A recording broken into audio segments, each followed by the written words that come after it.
Hello बच्चों, let's see this question and here this question से state whether true और false. आपको यहाँ पर जो भी स्टेटमेंट दे रखी है ना, आपको बताना है कि ये स्टेटमेंट सही है या फिर फॉल्स है, गलत है।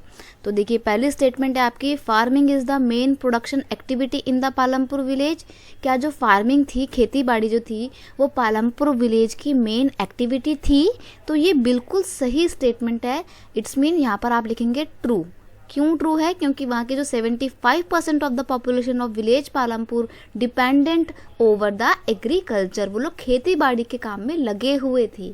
नेक्स्ट स्टेटमेंट है आपकी, the green revolution in the late 1970 introduced in the Indian farmer to cultivate the wheat and rice.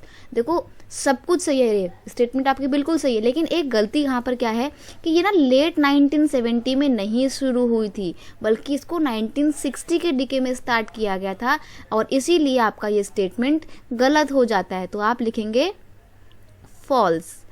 Green Revolution started in the 1965. During this period,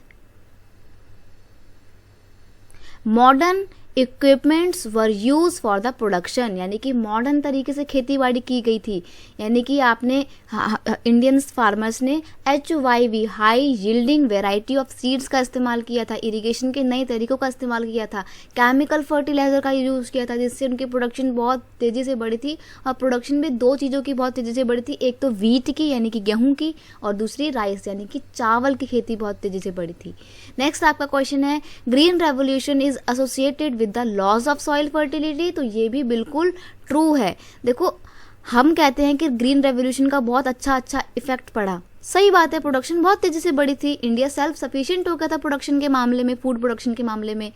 but इसका एक नेगेटिव इम्पैक्ट ये था कि पॉल्यूशन हुआ था।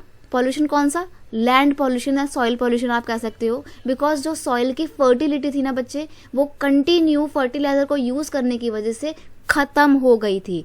It is true that green revolution associated with the loss of soil fertility due to the increase use of chemical fertiliser.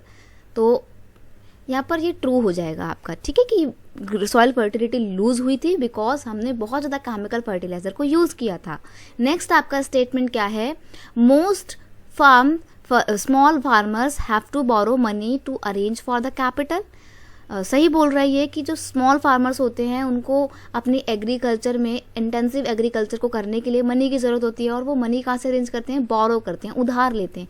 तो ये बात भी आपकी बिल्कुल सही है, तो ये स्टेटमेंट भी ट्रू है।